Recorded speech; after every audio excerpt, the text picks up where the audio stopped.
कराची और पूरे सूबा सिंध के हवाले से तफसील से बातचीत हुई है। और सबसे पहले तो मैं ये ज़रूर कहूँगा कि उन्होंने हमारी तमाम चीज़ों को बड़ी तवज्जो से सुना भी है और तबादला ख्याल भी किया है और इस बात का इजहार भी किया है कि वो इन तमाम चीज़ों को कंसीडर भी करेंगे और इस पर अमल दरामद भी करेंगे। जो अच्छी बात है वो ये है कि अच्छे माहौल में और कुछ करने के अज़्म के साथ गुफ्तगू हुई है।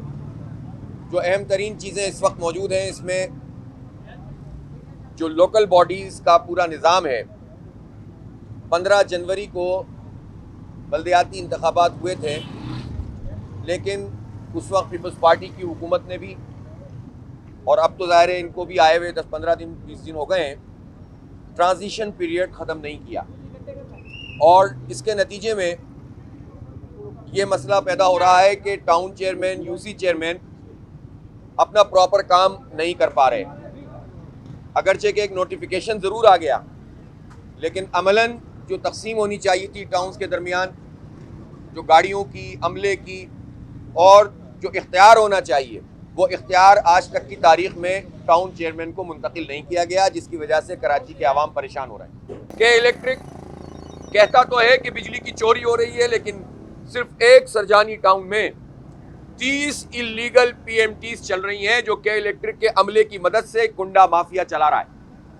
और आपने देखा कि वहां पर जमात इस्लामी के एक काउंसलर को इसलिए शहीद कर दिया गया कि वो आवाम के साथ मिलकर मीटर लगवाने की बात कर रहे थे और उसके लिए काम कर रहे थे। तो कुंडा माफिया, जिसको हुकूमतों की, पार्टियों की सरपरस्ती हासिल होती है, वो के इलेक्ट्रिक के अमले और अफसरों के साथ मिला हुआ है। इसकी रिपोर्ट्स मौजूद है। 30 PMTs की सिर्फ सरजानी टाउन की रिपोर्ट हमारे पास मौजूद है। तो के इलेक्ट्रिक तो खुद चोरी में मुलव्वस है। आप कहेंगे कि क्यों? इसलिए कि इन आबादियों में जो गरीब आबादियां या कम आमदनी वाली आबादियां हैं, इसमें ये कहते हैं कि कुंडे पे इसलिए चलाना चाहते हैं कि ये अपने इंफ्रास्ट्रक्चर पर, ट्रांसमिशन पर पैसे खर्च नहीं करना चाहते।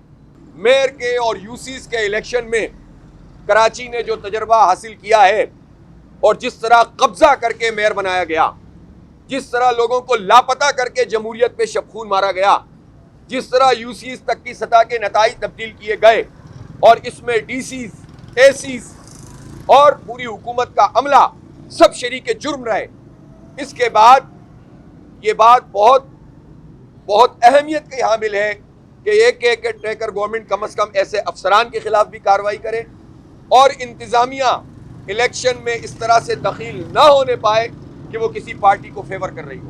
हम अपने लिए कोई फेवर नहीं चाहते, हम आवाम के लिए फेवर चाहते हैं कि उन्हें आज़ादाना माहौल में राय देने का हक मिलना चाहिए और केयर टेकर गवर्नमेंट की ये प्राइम रिस्पॉन्सिबिलिटी है।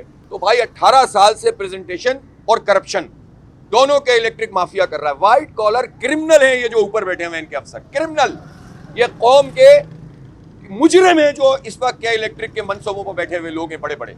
मैं छोटे अमले की बात नहीं करता, मैं इंजीनियर्स की बात नहीं करता, खुद उनके साथ नाइंसाफी कर रहे हैं जो बड़ी जबरदस्त मराहत के साथ माफिया बनकर यहाँ पर मुसल्लत है, पार्टियों को खरीद लेते हैं। तो ये केयर टेकर गवर्नमेंट की जिम्मेदारी है कि जिस तरह सियासी लोग बिकने के या खरीदने के नतीजे में अगर ये काम कर रहे थे और माफिया का साथ दे रहे थे, तो कम अज कम मकबूल बाकर साहब से तो मैं कभी भी ये तवक्को नहीं रखूंगा, जितना उनका साफ सुथरा शफाफ करेक्टर है, और उनको आगे बढ़कर ये काम करना चाहिए कि इस माफिया को लगाम दें और कराची के लोगों को रिलीफ दें। 1.5 करोड़ आबादी खा गए ये जालिम MQM, पीपल्स पार्टी, नून लीग, JUI, ये सारे लोग 1.5 करोड़ गिनती खा गए हमारी, और इन्होंने डकार तक नहीं ली है।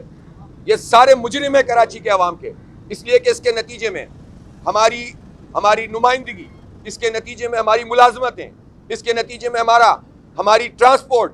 अभी पिछले दिनों वजीरे जो खजाना है उनको ब्रीफिंग दी गई कि 2 करोड़ की आबादी है कराची की, हमें 15,000 बसें चाहिए। ओ भाई 2 करोड़ नहीं है, अगर 3.5 करोड़ ऑफिशियल आबादी हमारी डिक्लेयर होती तो फिर बसों की तादाद भी उतनी ही जरूरत सामने आती। ये तो एक मिसाल है, हर चीज पे इसका असर पड़ता है। लिहाजा पहली बात यह है कि हमारा आईनी कानूनी हक है कि हमारी गिनती पूरी होनी चाहिए और इसको हम सुप्रीम कोर्ट में चैलेंज कर रहे हैं। जहां तक इंतखाबात का ताल्लुक है, उसके लिए 90 दिन का वक्त भी मुकर्रर है और ये बात भी आइन में मौजूद है कि हल्काबंदियां प्रॉपर होनी चाहिए। लेकिन मेरा सवाल तो हल्काबंदियों से पहले मर्दमशुमारी के लिए है। आप एक चीज को दूसरे से मिला दें, दूसरी को तीसरी से मिला दें, सबको मिलकर आटा गूंद दें और फिर कहें कि साहब ये मसला पैदा हो गया तो इलेक्शन नहीं होगा, ये मसला पैदा हो गया तो गिनती नहीं होगी, ये मसला पैदा हो गया तो हल्का बंदियां सही नहीं होगी। इस सब के रिस्पॉन्सिबल वो जमातें हैं कि जो आज चेंचे कर रही हैं, अब्बा कुछ बोल रहे हैं, बेटा कुछ बोल रहा है। क्या ड्रामा है इन लोगों ने पूरे कौम के साथ मचाया हुआ। यकीनन हमने तहरीरी तौर पर भी ये सब चीज़ें चीफ साहब को दी हैं और उन्होंने इस बारे में हमें यकीन तो दिलाया है कि हम इसके ऊपर बहुत एक्शन ले रहे हैं।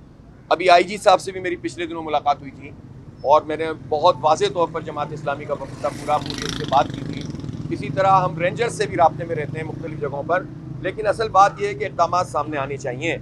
सिर्फ ऐलानात से और तवक्कुआत से तो मसला हल नहीं हो रहा। और अब ये मौका है कि कम से कम इस पीरियड में जो केयर टेकर गवर्नमेंट है, इसमें तमाम कानून नाफिज करने वाले इदारे एक पेज पर आएँ, इसमें तमाम एजेंसीज जिनके पास रिपोर्ट्स होती हैं वो आएँ। मनशियात को ख़त्म होना चाहिए ना, और स्ट्रीट क्रिमिनल को पकड़ना चाहिए, लेकिन कोई मनशियात का अड्डा पुलिस की मर्जी के बगैर नहीं चल सकता। तो जब अगर पुलिस में थानों में तब्दीलियाँ हो रही हैं तो अब उसके समराज सामने आने चाहिए। अगर ताज़ादम SHO वही अड्डा चलाने लगे तो हमें क्या फ़ायदा। इसलिए अब ये सब की जिम्मेदारी है और हम ये प्रेशर डेवलप करेंगे। किसी को होश नहीं है, किसी को फिक्र नहीं है कराची के आवाम की। आप यकीन करें सब अपनी अपनी चीज़ों में पार्टियाँ लगी हुई हैं। अल्लाह का शुक्र है जमात इस्लामी अपना फ़र्ज अदा कर रही है और हम आवाम के ज़रिए से इस पूरी जद्दोजहद को आगे लेकर चल रहे हैं। और हमारी बात में एक वज़न भी है और लोग सुनते भी हैं। हमारा अपना ज़ाती कोई एजेंडा भी नहीं है।